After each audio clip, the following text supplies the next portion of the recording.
Good morning, ladies and gentlemen, and good afternoon and good evening for others watching in other parts of the world.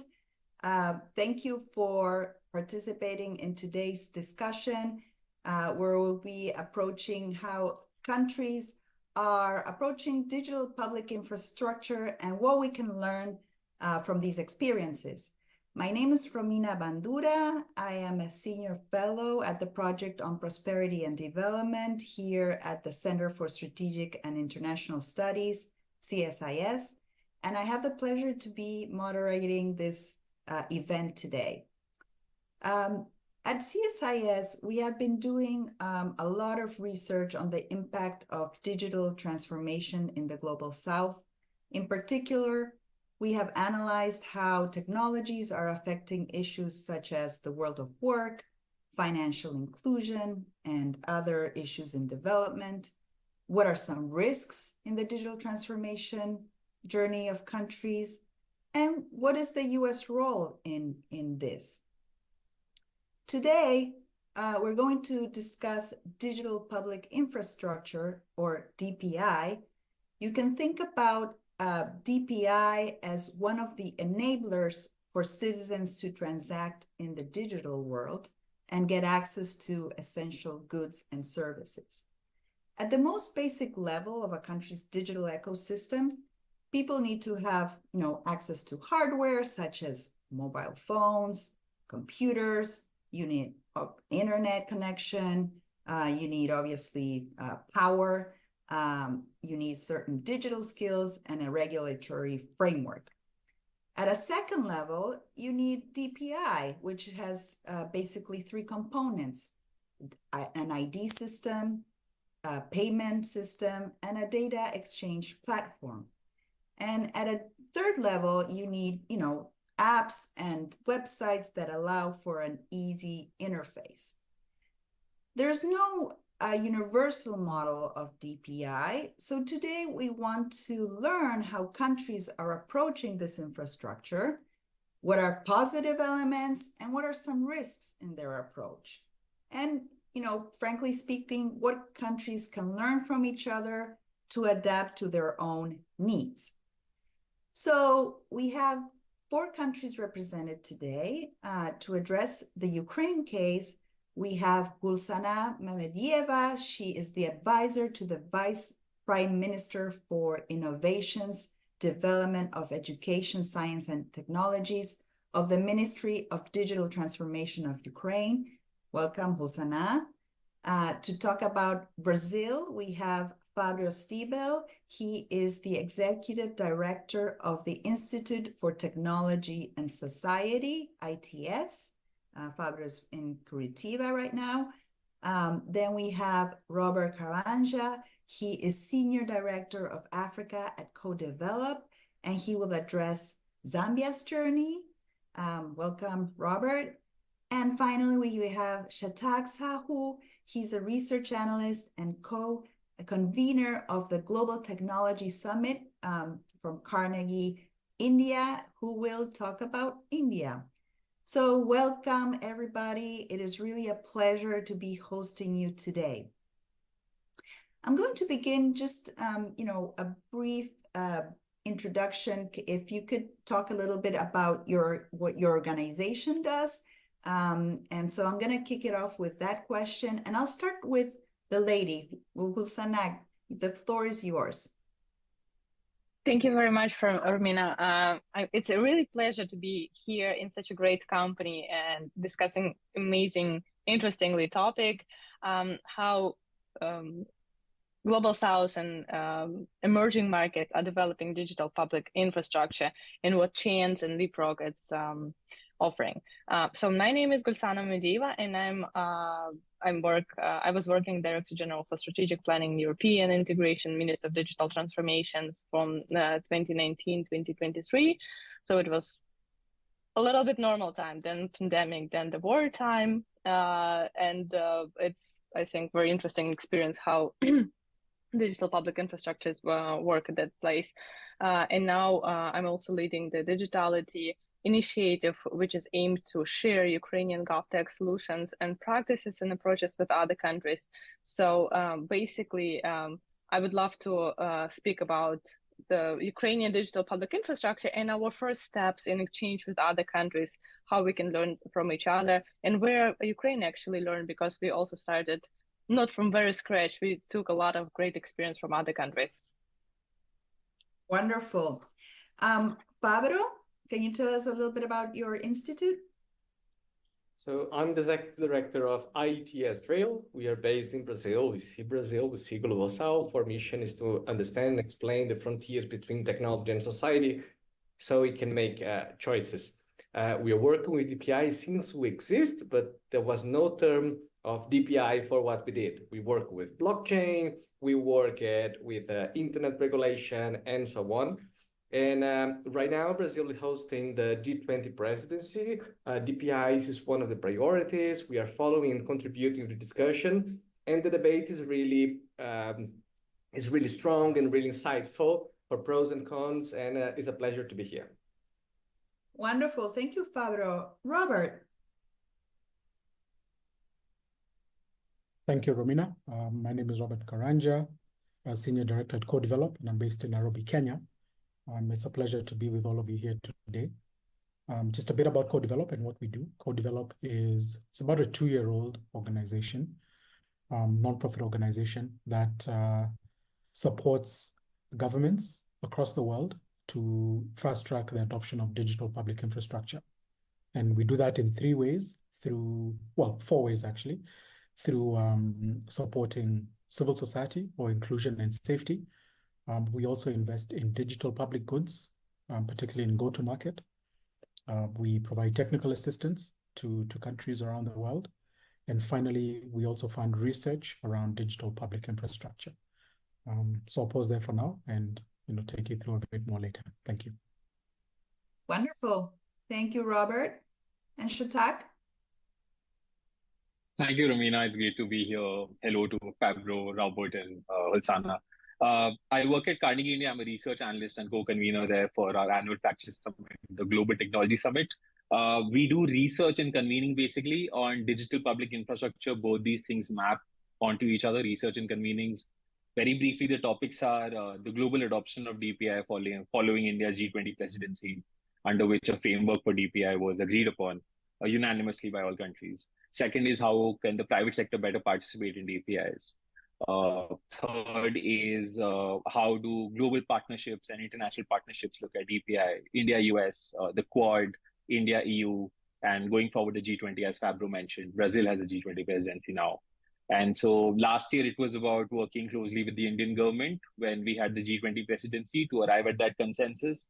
This year, the framing has slightly changed for us. This year, it's about sustaining the momentum, addressing the concerns of different stakeholders. Let's say the private sector wants to see revenue, wants to see the runway, and also this year we'll try to do more knowledge sharing between different geographies to understand DPIs and digital solutions generally. So that's the kind of work Carnegie India does. Wonderful. Thank you all for that introduction. I'm going to now start the conversation a little bit with just a very basic question, and sorry if this is very basic, but can you each of you describe briefly how your country has built your digital ecosystem, and in particular, can you talk about DPI, the ID, the digital payments angle, the data sharing? So, and what are some unique characteristics of your countries? So, I know this is a very broad question, so take your time. I'm going to start with the lady speaker, Hulsana. The floor is yours. Thank you, sir, very much. Really big question, and I will try to summarize it and give a sense what Ukraine is doing. So the Ukraine started rapid digital transformation in 2019. Of course, there was some work before. It was more fragmented. We had amazing GovTech product for procurement, Prozoro. It's very well known, but it was not, I would say, the center of national policy and strategic priority. In 2019, it started to be so. The Ministry of Digital Transformation was created, and in 6 months, the brand of Digital Ukraine was introduced. It's called DIA. DIA from Ukrainian means action, and it's also an acronym, means Держава і я, which translated as state and me. So it's pure reimagination, the government in digital age, how government should operate, how government should face and interact with citizen and business, where in the world where citizens have higher expectations, having, experience ordering Uber in or booking Airbnb in 2 clicks. So this is a level where government also wants to be in terms of delivering services. This is very much connected to the trust. Like delivering services is inevitable, a great part for strengthening democracy. So DIA was introduced 6 months after the ministry was launched. The MVP of Gov State super app, DIA app, was launched. DIA application is a one-stop shop. It's a government application. It's a one-stop shop basically for everything. Very convenient, human-centered, and simple touch for citizens to get access to digital documents and digital services. So in DIA now there is more than 17 digital documents like passport, tax ID, vehicle registration, and they all have the same legal force as a paper plastic one. And Ukraine is the first country in the world who made this a case, equalize digital documents to the paper plastic one. So basically you don't need paper plastic in a country. And the second part, of course, is the digital services. Ukrainians can apply for benefits online in 2 clicks. And when I'm saying 2 clicks, I literally mean 2 clicks. Paying taxes, submit tax declaration, change place of registration, and so on. So it's more than 30 services in application. We also have a portal for the bigger services, for example, like in construction and license obtaining for businesses. So this is a I want to highlight here, mobile first approach. We really believe that we're transferring into the era where people using, already it's happening, like they're using mobile. You will forget probably your passport, but you will never, with less probability, you will forget your phone. We everywhere hold it with us. So government should be in the phone. So it's called the approach of Ukraine. I would say it's state in a smartphone. Everything we can put in a smartphone, we try to put there. And then if it's more complicated, and then let's go to the web portal. And we didn't start the building ecosystem just with services. We understand that it depends, as Romina, you mentioned, depends on many things around like digital skills, digital divide, connectivity, IT sector development. This is also very important because you need this expertise. Yeah, the government doesn't have so much talent, tech talent. It's more in private sector. So we have to collaborate and find a way. So we also make an effort to develop this sphere. So Ukraine launched a big project, national project, DIA Education, aimed on digital skills, digital literacy. With COVID and the war, full-scale invasion started, we reshaped it on the reskilling, upskilling platform, introducing people to help them to find new professions. So, but it generally human capital and digital skills, digital literacy development. Another part is we work, of course, a lot with connectivity, broadband coverage in Ukraine. It's quite strong because it's very interesting setup because we have a lot of internet service providers and most of them operate as small and medium enterprises. So it's 300, very unusual. Usually the country has 3, 4, maybe 2 big internet service providers. And it's been valuable basically during the full-scale invasion because it's impossible just technically shut down internet in the country. But now we rely a lot on the satellite connectivity, on the cloud, just because the circumstances, and it's proved to be really resilient tools. So I think it's kind of make us reconsider what this digital sovereignty is, yes, when we rely on many technologies like outside of the Ukrainian borders.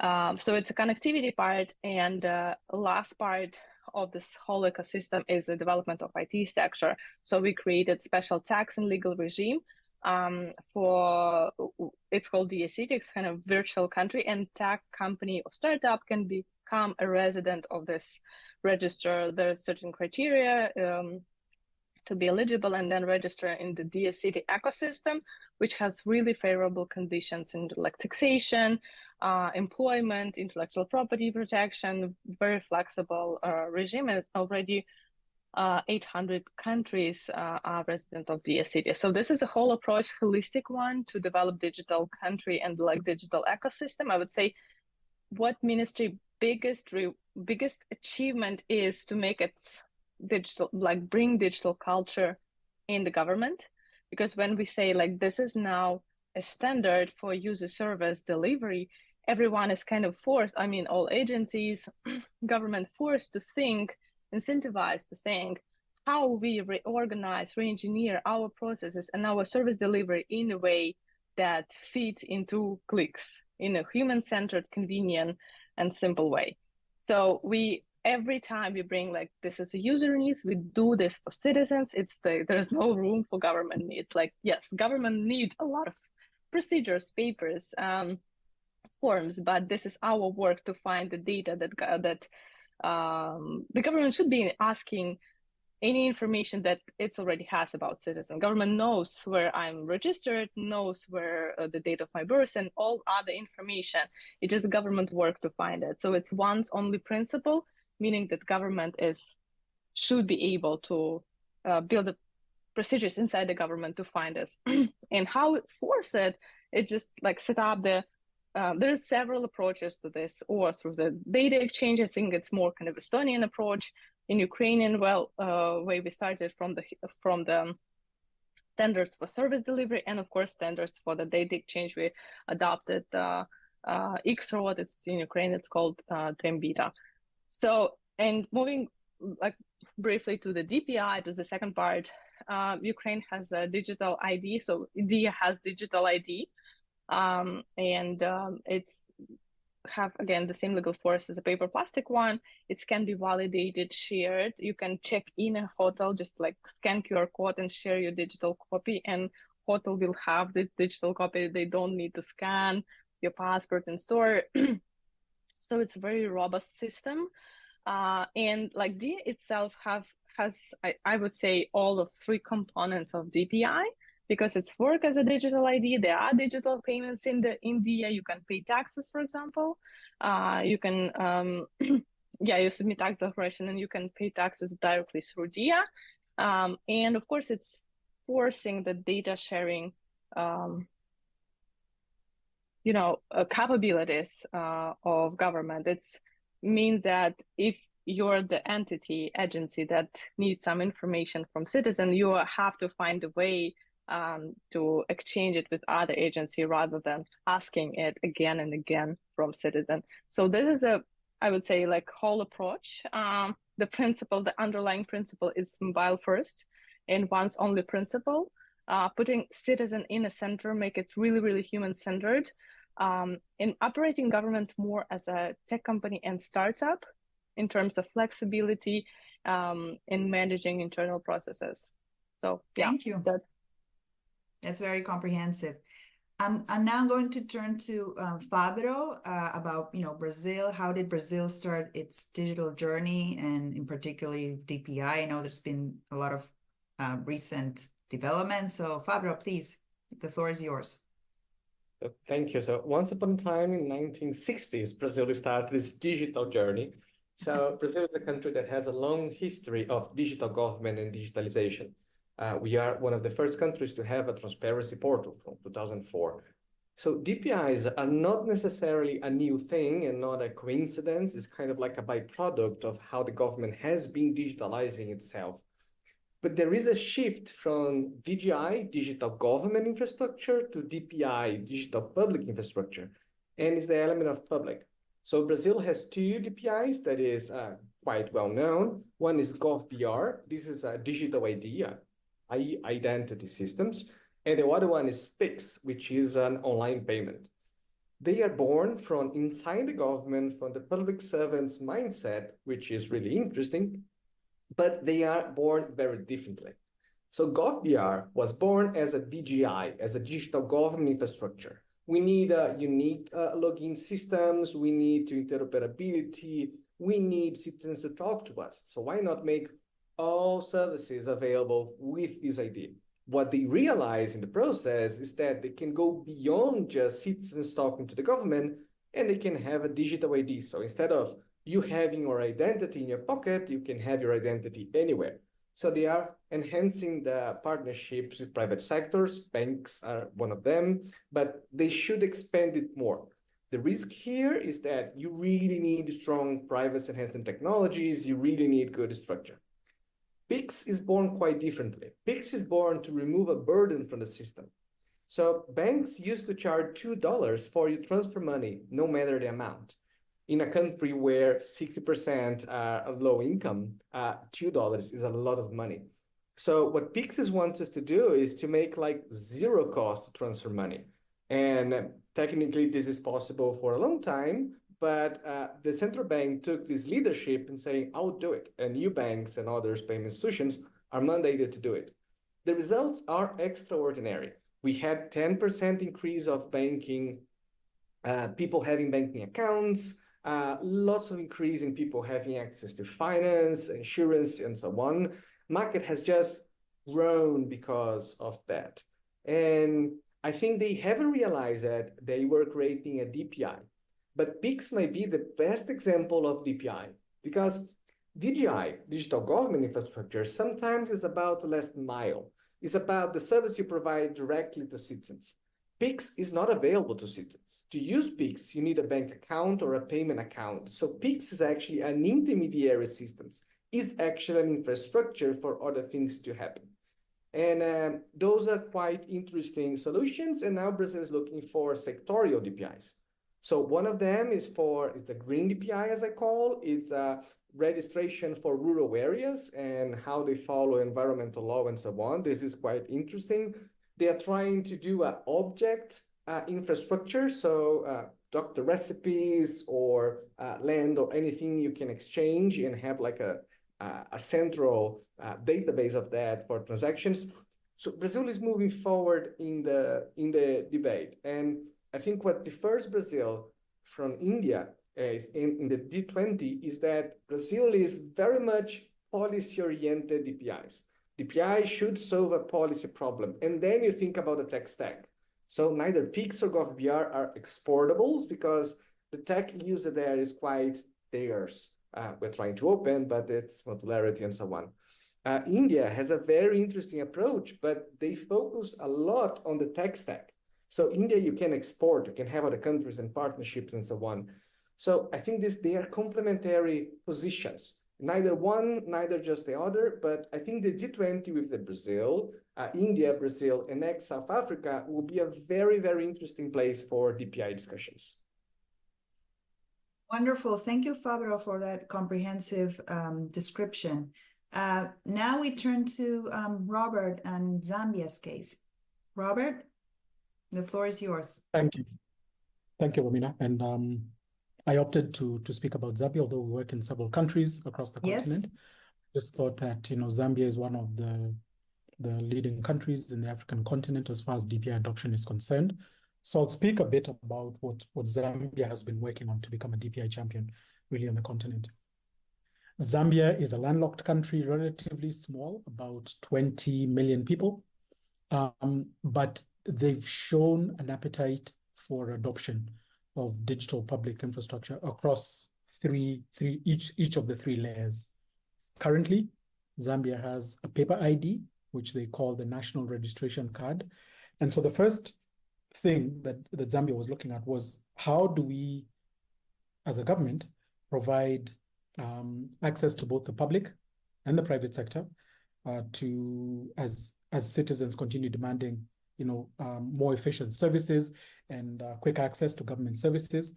And within that whole mandate, can we look at some of the laws that underpin DPI adoption in the country? So Zambia has essentially started looking at 5 of their laws to see how they comply how the digital public infrastructure that they're adopting across the 3 layers complies with those laws. So they're looking at one, the Electronic Government Act of 2021. They're also looking at the Data Protection Act of 2021, the Cybersecurity Act of 2021, the Electronic Communications and Transactions Act of 2021, and finally the E-Government Regulations Act of 2021. So Zambia's DPI journey essentially is looking at one, can they provide identity authentication to citizens on the paper ID, payments, and especially G2P payments, which are government-to-person payments, that can be sent out to citizens, particularly during disasters. In fact, as we speak right now, Zambia is experiencing a drought that has hit Southern Africa, and so they're implementing a G2P payment solution together with MOSIP and Open G2P, which are both Indian DPGs that have really been exported outside of India and have been adopted by several countries across the world to mitigate against the drought and the famine. And then finally, Zambia is also looking at a data sharing register, which they call ZAM portal. So probably very similar to DIA, which you talked about in Ukraine. So it's a portal through which citizens can access all sorts of government services. They can pay tax. They can apply for government documentation through this one portal. I just wanted to speak briefly about what have been some of the drivers of digital public infrastructure adoption in Zambia. One of the big drivers really has been strong political leadership. Digital public infrastructure in Zambia has been led by a government entity, which is called the Smart Zambia Institute, that's housed within the Office of the President. And so they've been given a mandate to not only connect the different ministries, departments, and agencies, but also invite the private sector to build upon, the portals that the government of Zambia is putting together for the citizens. Secondly, there's been a creation of progressive databases such as ZAM portal that allow citizens to access all sorts of government services, right, either from a mobile or from a desktop. There's been improved network coverage, particularly around the mobile network operators, and also Starlink. So Elon Starlink is being very well adopted throughout Zambia. There's been an improvement in terms of how to structure regulations and also oversight institutions, including regulators, whether it's a central bank, communications authority, and others. The ICT industry is growing at a very fast pace.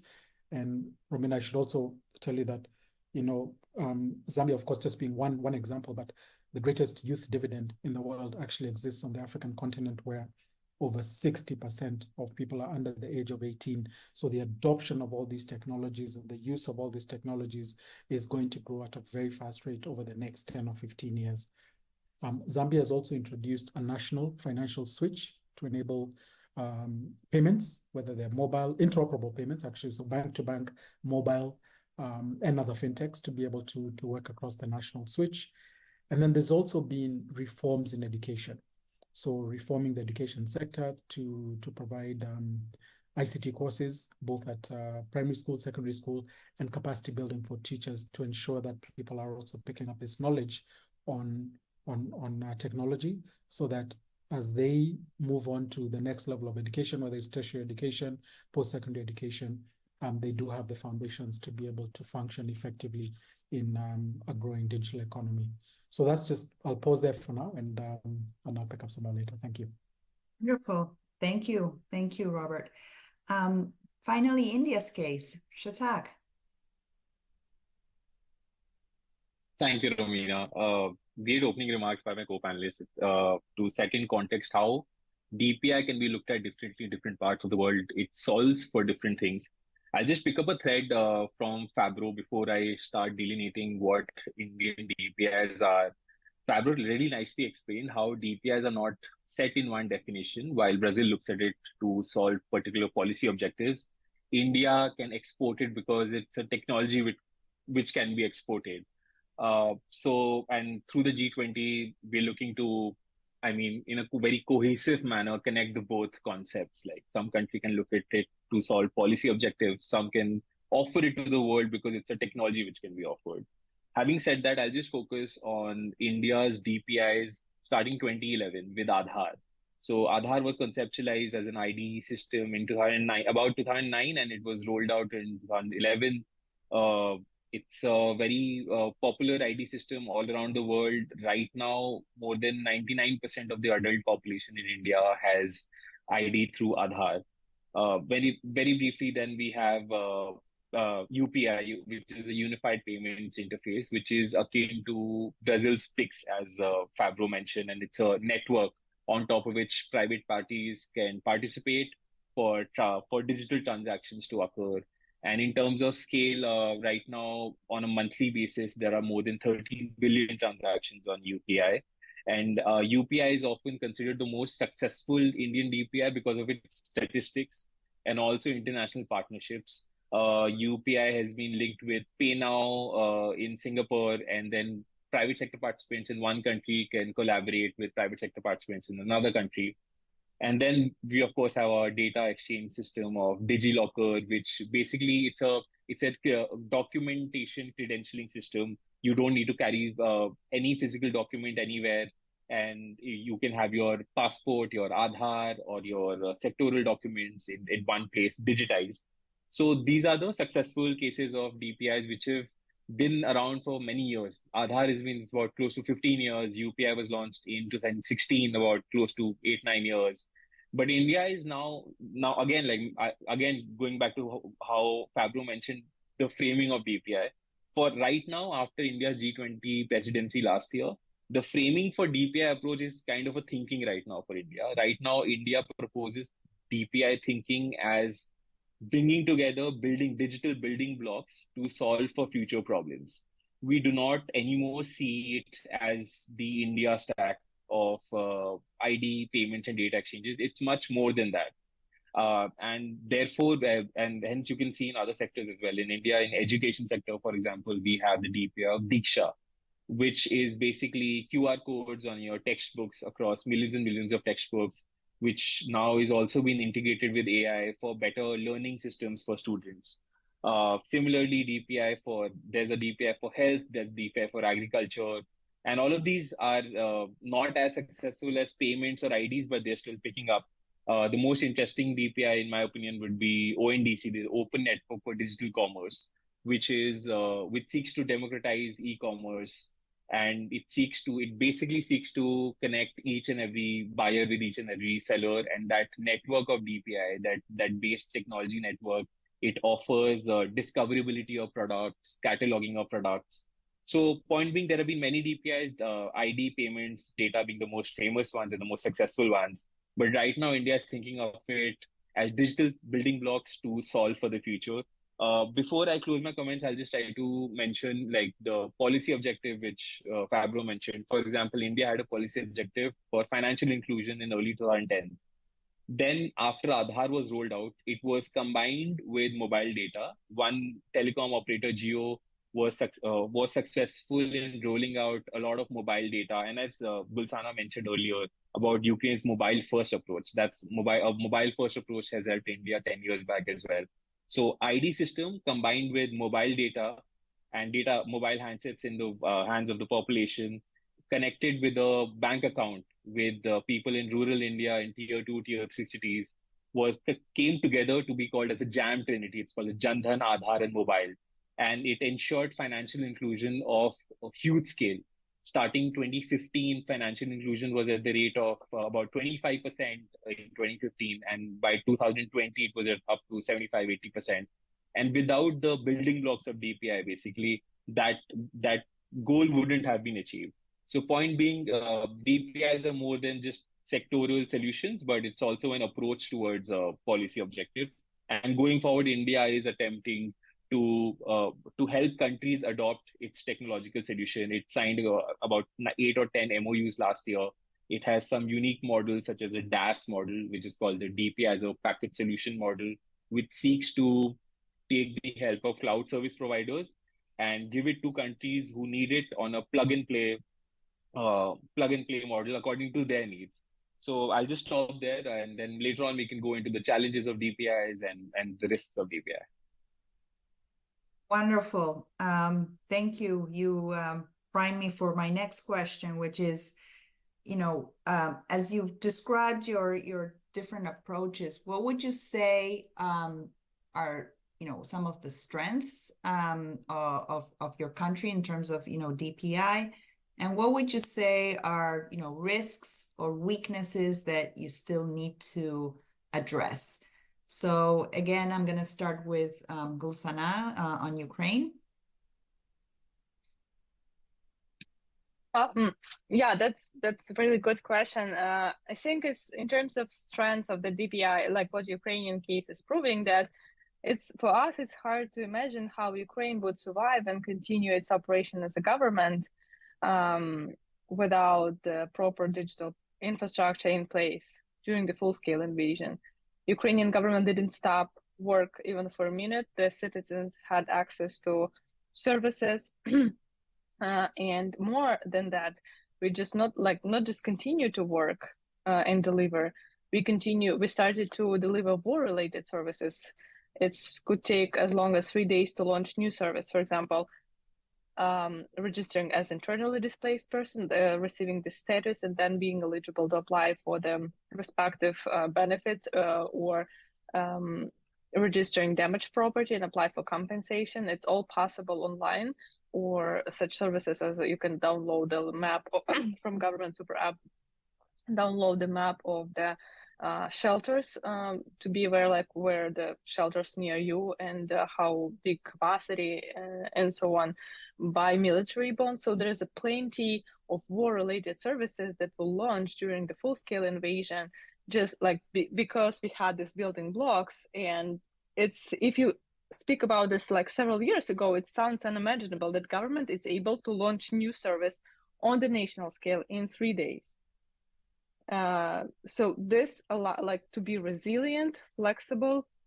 This is really make government prepare for the crisis, and all countries experienced the COVID.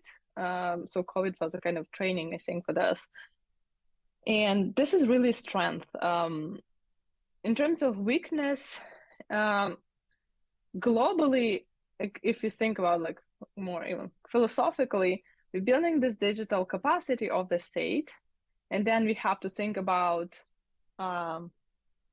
the implications of it, whether digital powered vision, at certain cases, it's colliding with democratic vision, how we should ensure that it's used for good, even when we are not, the next government is coming, things are changing so fast in the world.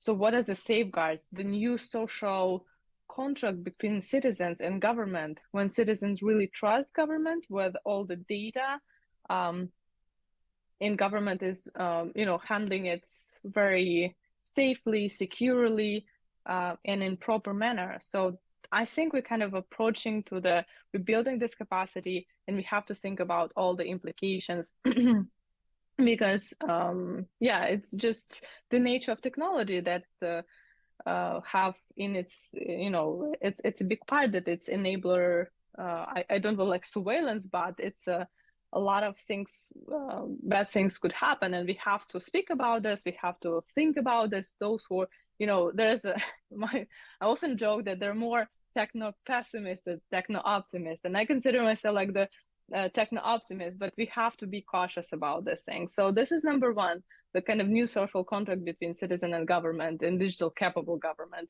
The second one is the role of private sector and the cooperation between private sector, non-profit, and government.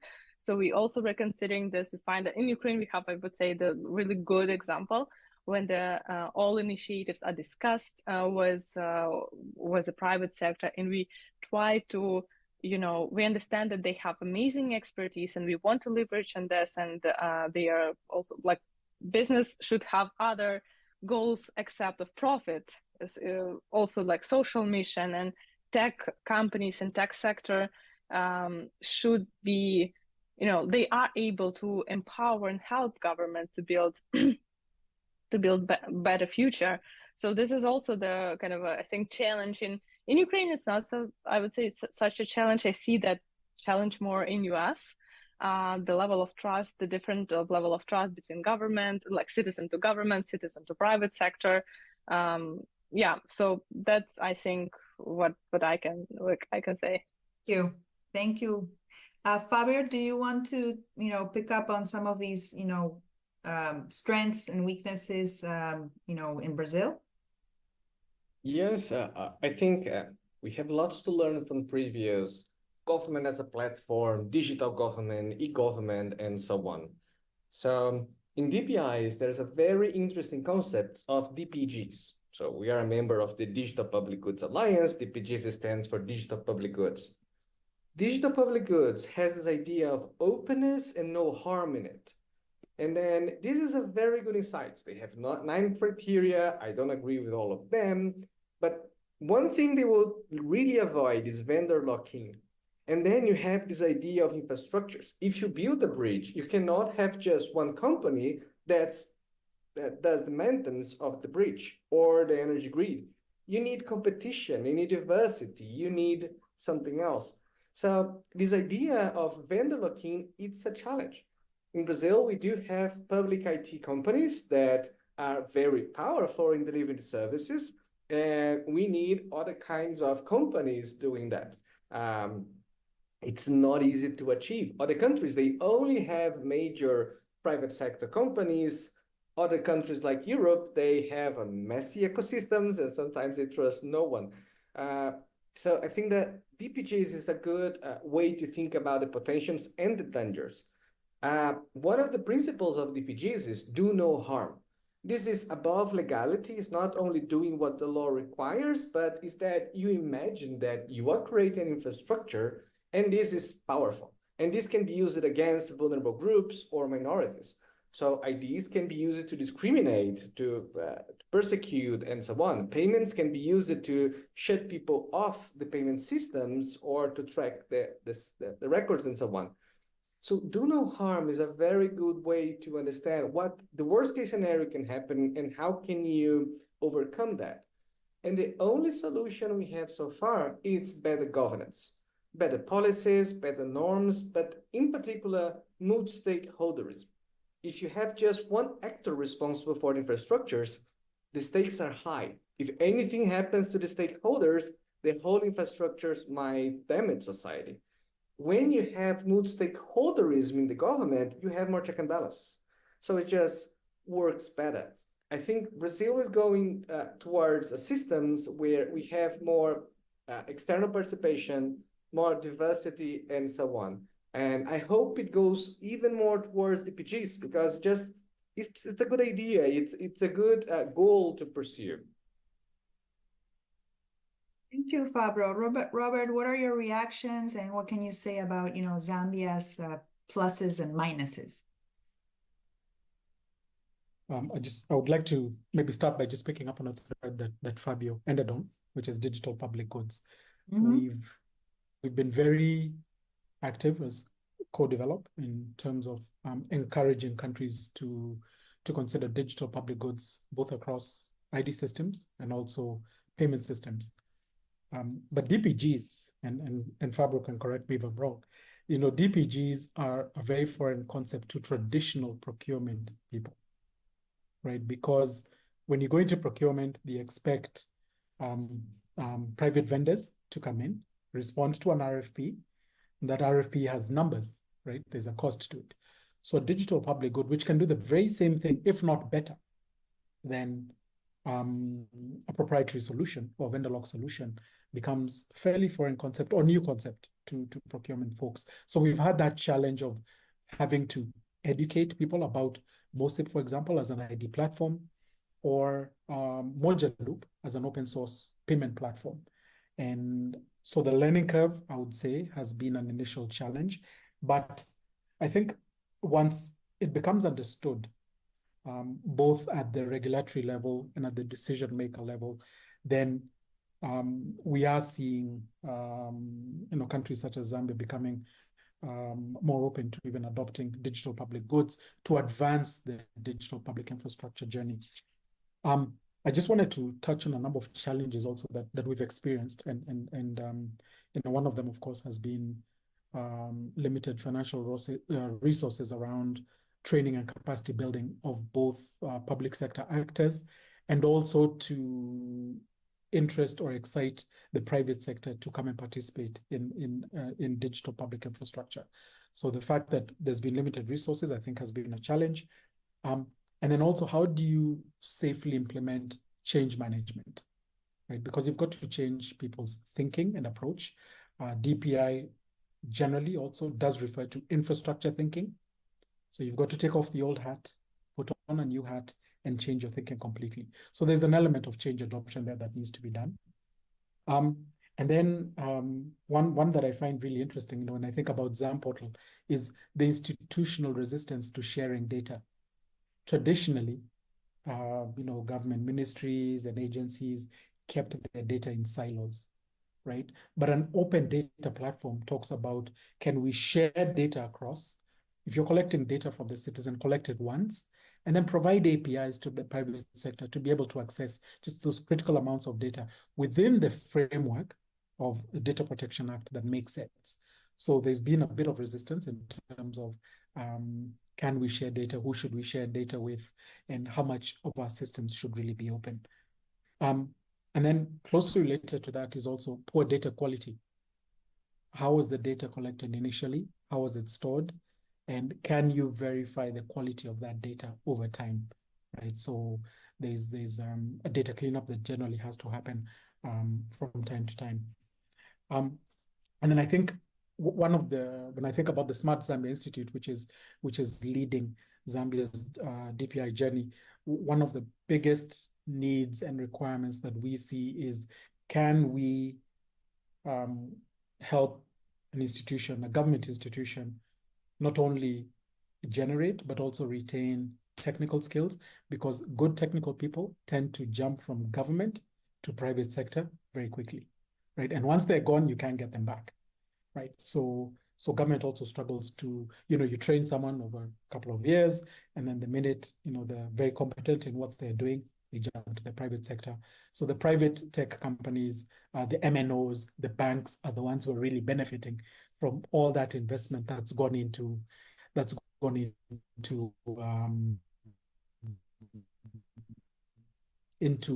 trades. So those are some of the real challenges that we face, but it's wonderful. So Shatak, finally in India, and reflecting on, a lot has already been said about, weaknesses and strengths. What could you add on the India's case? Thanks, Omina. That's a tough one just to add. But very briefly, like what the pluses are, India has a comprehensive list of DPIs and a long, many years of experience with ID payments, data exchanges. Secondly, it's a way of thinking. And here I'd like to propose another example is how we tackled the COVID vaccination system, is that we had a digital infrastructure layer ready to enforce information sharing on vaccination, to ensure good record keeping on vaccination, maintaining certification for vaccination. That happened on the CoWIN platform during COVID. And that happened because we had a digital public infrastructure layer ready. And here the ID system payments of Aadhaar also plugged in because verification was necessary. Everyone needed 2 doses. So that's just being ready with the digital blocks of DPIs. That's been said enough. But quickly moving on to, I would like to phrase this as challenges and less risks. One of the challenges which India still faces is the challenge of digital divide. It has a population of about 1.4 billion. However, the access to internet is for about 850 to 900 million people. And access to DPIs to a very large degree depends on your access to internet and your access to connectivity. There are some cases of DPIs which are being built for which you won't need connectivity. For example, under a certain threshold, UPI payments can be made without connectivity. Having said that, access to connectivity is important. And even if there is internet, there is connectivity, there's the issue of digital literacy of the population, which does have access to internet and connectivity. It's not, we can't assume everybody knows how to use the internet, and more so we can't assume if they know how to use the DPI. So as long as digital divide exists, DPI is ultimately a digital solution. So there'll be some problem over there. So that's a very broad overarching problem, which generally I think countries of the global south would be facing going forward. And we need to be smart about how we tackle it. Quickly moving on to risks, like I think I can add 2 or 3 examples to what already my co-panelists have already said. One would be data breaches. So basically, there have been many instances of data breaches, and it comes in direct contradiction of the right to privacy in India. And this reduces the trust in DPI. Having said that, the Indian government designs DPI in a fashion which we call as a techno-legal approach. So rather than approaching courts or regulators after a particular legal harm has been caused, let's say right to privacy, we try to hard code safeguards into technology. So for privacy, we try to hard code it in the sense of having federated data, not storing data at one place. So that has been done with Aadhaar. And that is the one safeguard which we have against data breaches going forward. Second is we need to look at it as a cybersecurity issue. So some things are issues of DPI, some things are issues because they are cybersecurity issues or general issues of population being online. Second would be competition issues, for example, and this is important for the private sector. In some DPIs, let's say UPI, the participation of only some members is more. For example, UPI is dominated by 2 private sector players, with a market capture of about 85 to 90%, and the authority and the domain authority, the NPCI, the National Payments Corporation of India, is trying to fix that. But that still remains a challenge. So those are 2 risks I'm flagging: privacy risk, competition risks, and cybersecurity is a risk which cuts through other risks. In terms of competition, I would just like to add, again, I mean, DPIs are not designed so that it fosters anti-competitive practice. Sometimes it's only market forces at play. So here we'll need to delineate if it's the market forces which are resulting in anti-competitive practice, or is it the manner in which DPIs are being designed.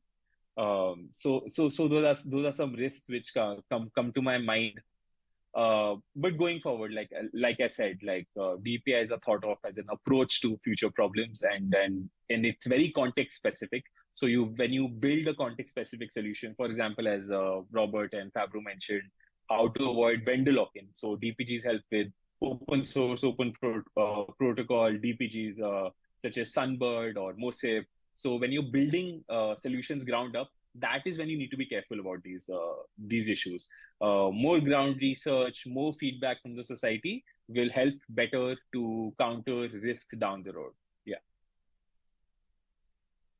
Pratag, which brings me to the question, as I listen to, all the descriptions and the strengths, weaknesses, is there room for, collaboration among countries? And, what can Ukraine maybe export to the world? What can India export to the world? What can Zambia or Brazil export to the world? So can you reflect a little bit, I know there are some, collaborations taking place between, India and South and African countries, but can you expand a little bit on what your thoughts as we look into the future of DPI? What can we learn from each other, and what can we adapt in our countries?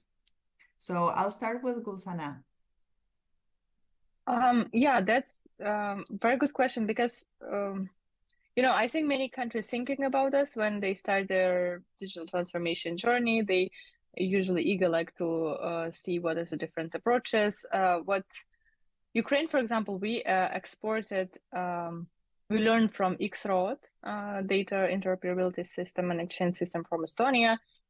We learned from that. We added our cryptographic layers and created a new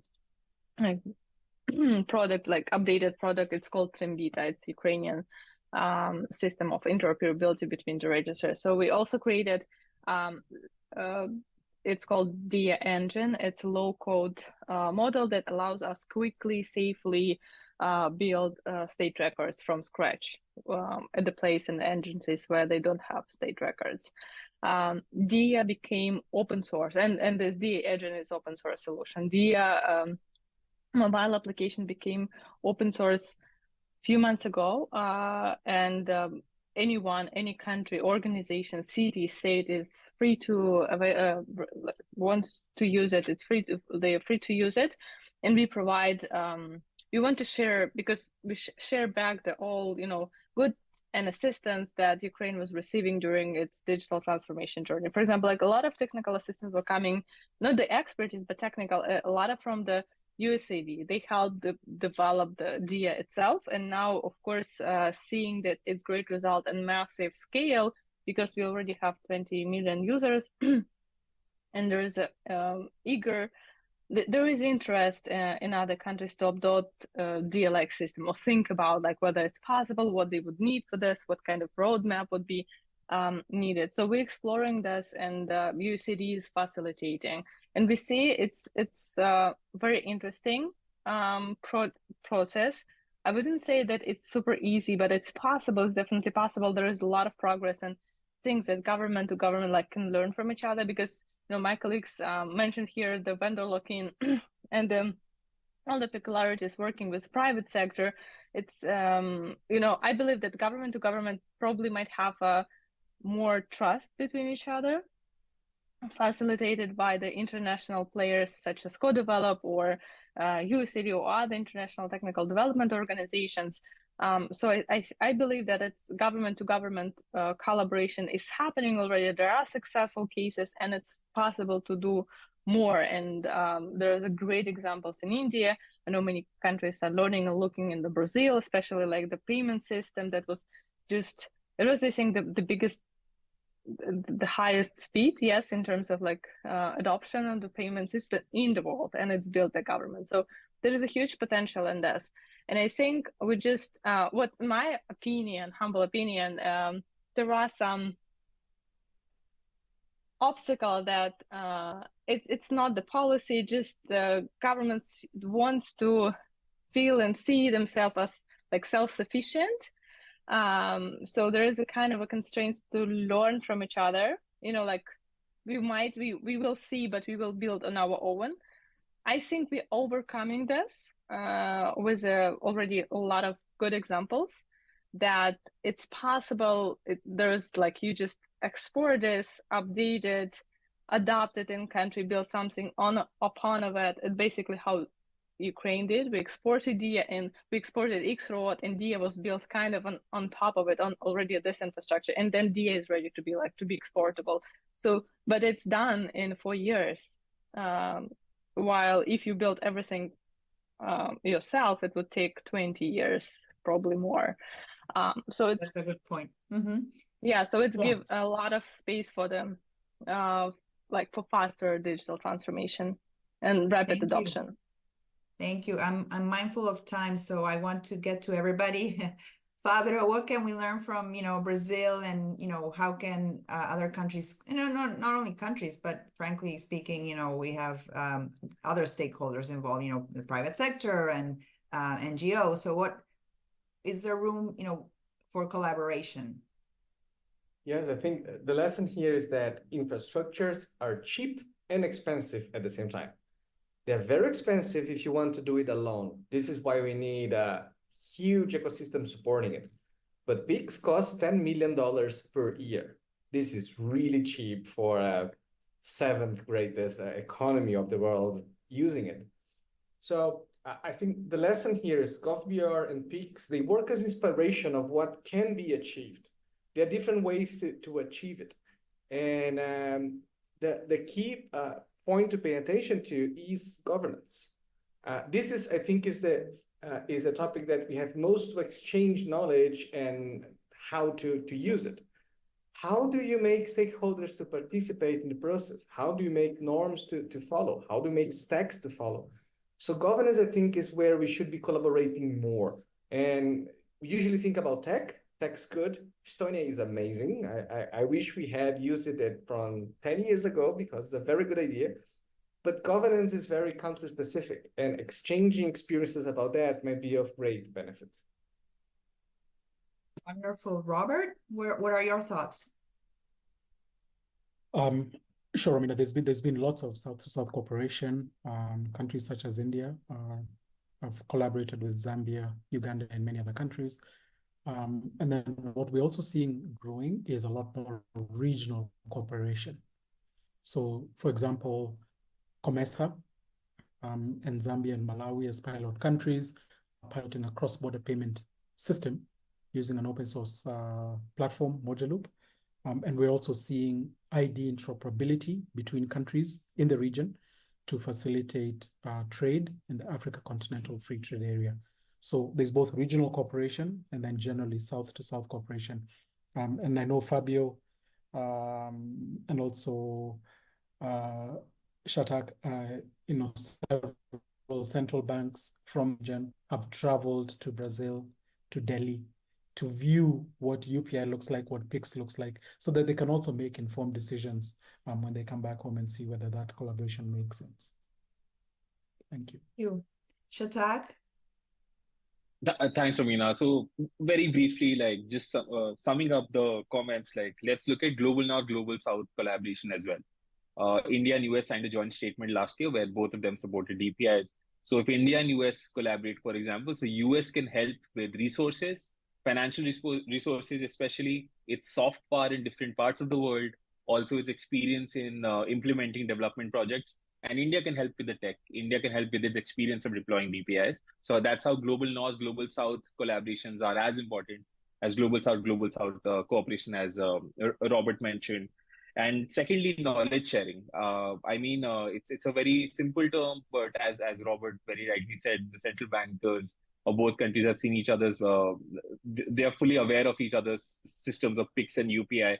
Here, I think different regions need to share how their digital solutions have worked well. And here, there'll be many issues once you start doing knowledge sharing. For example, Kenya has M-Pesa, which is a mobile payments transfer system, but right now it's not considered as a DPI. So with knowledge sharing, you can come to the same page on DPIs, DPGs, and then you can go forward with global adoption of DPI. You, I just have one last question. I know we're on time and we're running out of time, but as we think about DPI and digital services, one thing that you've mentioned and it has come up is the issue of trust and of citizens. And I'm thinking, Africa, yes, has a very youthful population. India has still a youthful population. Brazil and Ukraine are aging.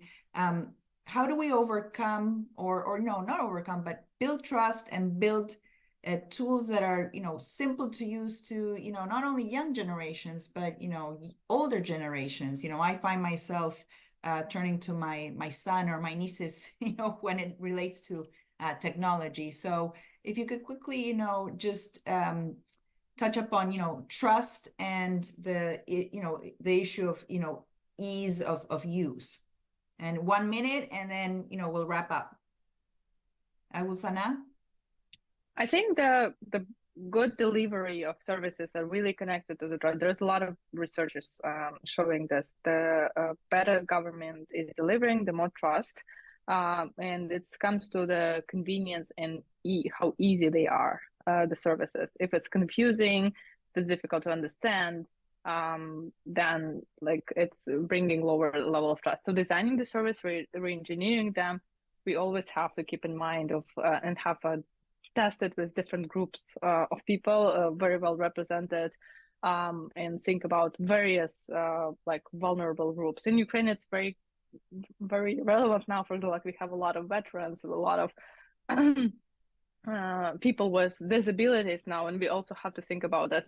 So just make it, the groups who are designing and who are testing, there should be different representative, from different group of society, and that's make services inclusive, and then they are simple to use for everyone, and bringing more trust. So that's kind of our approach to that.